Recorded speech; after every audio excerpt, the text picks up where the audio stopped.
दोस्तों, क्या आपने कभी सुना है महादेव को क्यों बनना पड़ा घड़ियाल?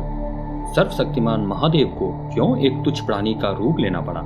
सृष्टि के सृजनकर्ता और संहारक, जिनका ना ही आदि है और ना ही कोई अंत, भोलेनाथ, शंभुनाथ, महादेव जैसे दर्जनों नाम वाले महादेव के साथ ऐसा क्या हुआ जो उन्हें मगरमच्छ का रूप लेकर पानी में जाना पड़ा? भगवान शिव जी की पौराणिक रहस्यमय कथा को पूरा जानने के लिए वीडियो को अंत तक जरूर देखें। दोस्तों, आपको हमारा वीडियो पसंद आए तो वीडियो को लाइक, शेयर और महादेव का नाम कमेंट करना ना भूलें। अगर आप चैनल पे नए हैं तो अभी तुरंत सब्सक्राइब और बेल नोटिफिकेशन को क्लिक कर लें ताकि ऐसी ही पौराणिक कहानियों का अपडेट आपको मिलता रहे। तो आइए जानते हैं भगवान शिव की पौराणिक कथा के बारे में विस्तार से। पौराणिक कथाओं के अनुसार माता पार्वती महादेव से शादी करने के लिए दृढ़ निश्चय कर चुकी थी। वो सब कुछ त्याग कर घोर तपस्या में जुट गई थी। हजारों सालों तक तपस्या में लीन माँ पार्वती की ये दशा देखकर देवता द्रवित हो गए और महादेव से उनकी आराधना को पूर्ण करने की प्रार्थना करने लगे। महादेव ने देवताओं की प्रार्थना तो स्वीकार कर ली, लेकिन अब उनके सामने में एक बहुत बड़ी समस्या खड़ी हो गई थी कि वो माता पार्वती के बारे में कैसे पता लगाएं। भगवान स्वयं किस प्रकार से माता पार्वती के सामने जाते, वो इसी सोच में डूबे थे कि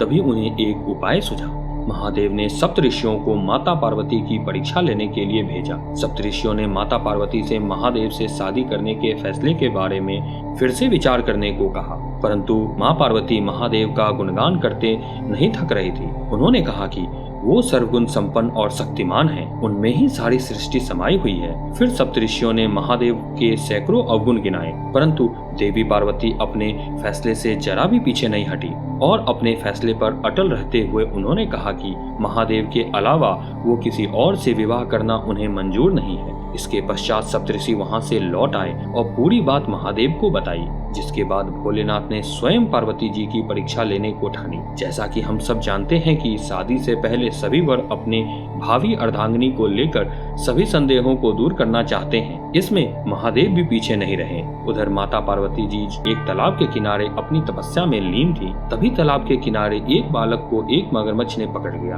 अपनी जान को खतरे में देखकर बालक शोर मचाने लगा। वो जोर जोर से मगरमच्छ चिल्लाकर अपनी जान बचाने के लिए किसी से सहायता मांगने लगा। पार्वती जी ने जब बच्चे की चीख पुकार सुनी तो उनसे रहा नहीं गया और वो तपस्या छोड़कर उसे बचाने के लिए तालाब के किनारे पहुंच गईं। वहां उन्होंने देखा कि मगरमच्छ ने एक बालक को पकड़ा हुआ है और वो उसे तालाब में खींचकर अंदर ले जाने की कोशिश कर रहा है।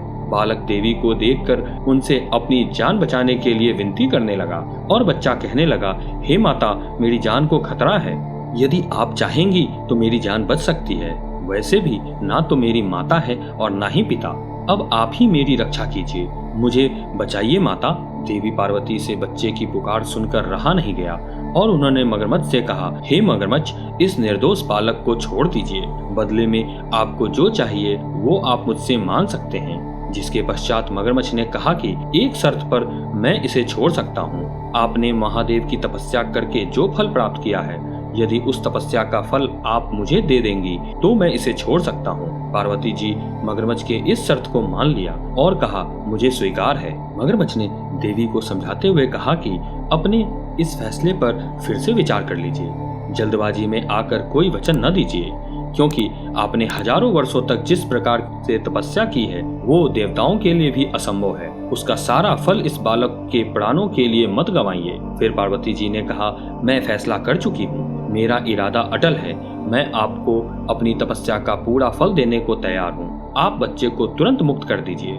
मगरमच्छ ने पार्वती जी से अपनी तपस्या दान करने का वचन ले लिया और जैसे ही पार्वती जी ने अपनी तपस्या का दान किया, मगरमच्छ का शरीर तेज से चमकने लगा।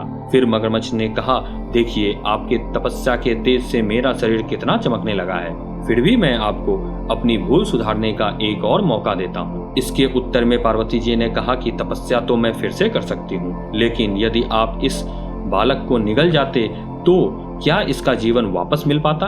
इस पर मगरमच्छ ने कुछ जवाब नहीं दिया और इधर उधर देखने लगा। इसी क्रम में देखते ही देखते वो लड़का और मगरमच्छ दोनों अदृश्य हो गए। पार्वती जी को इस पर आश्चर्य हुआ कि ऐसा कैसे हो सकता है कि दोनों एक साथ अचानक से गायब हो गए। लेकिन पार्वती जी ने इस पर अधिक ध्यान नहीं दिया और इस बात पर विचार करने लगी कि उन्होंने अपनी तपस्या का फल तो दान कर दिया है, पर फिर से इसे कैसे प्राप्त किया जाए। इसके लिए उन्होंने फिर से तपस्या करने करने का प्रण लिया। वो तपस्या करने के लिए तैयारियां करने लगी कि अचानक महादेव उनके सामने में अचानक प्रकट हो गए और वो कहने लगे कि हे देवी, भला अब तपस्या क्यों कर रही हो? पार्वती जी ने कहा, हे प्रभु, आपको अपने स्वामी के रूप में पाने के लिए मैंने संकल्प लिया है, लेकिन मैंने अपनी तपस्या का फल दान कर दिया है। ऐसे में मैं फिर से वैसे ही घोर तपस्या करके आपको प्रसन्न करना चाहती हूँ। इसके जवाब में महादेव ने कहा कि हे पार्वती, अभी आपने जिस मगरमच्छ को अपनी तपस्या का फल दिया और जिस लड़के की जान बचाई, इन दोनों रूपों में मैं ही था। अनेक रूपों में दिखने वाला मैं एक ही हूँ। मैं अनेक शरीरों में शरीर से अलग निर्विकार हूँ। यह मेरी ही लीला थी। मैं यह देखना चाहता था कि आपका मन प्राणी मात्र में सुख दुख का अनुभव करता है कि नहीं। इस पर पार्वती जी ने कहा, हे प्रभु, क्या मैं आपकी परीक्षा में सफल हुई? तो महादेव ने उत्तर दिया, हे देवी, आप प्राणियों का सुख दुख समझती हैं। आप में दया और करुणा दोनों है। अब आपको और तपस्या करने की कोई जरूरत नहीं है, क्योंकि आपने अपनी तपस्या का फल मुझे ही दिया है। ये सुनकर माता पार्वती अति प्रसन्न हुई और इसके बाद माता पार्वती और भगवान महादेव का विवाह हो गया। तो देखा दोस्तों आपने कि भगवान शिव क्यों घड़ियाल बने। अब आप हमें कमेंट करके जरूर बताएं कि इससे पहले इस भगवान शिव की पौराणिक कथा के बारे में क्या आपको जानकारी थी। साथ ही आपको ये पौराणिक कहानी कैसी लगी हमें जरूर बताएं। यदि आप कोई और भी पौराणिक कहानी का वीडियो देखना चाहते हैं तो कमेंट बॉक्स में जरूर लिखें। साथ ही महादेव को कमेंट बॉक्स में जरूर लिखें।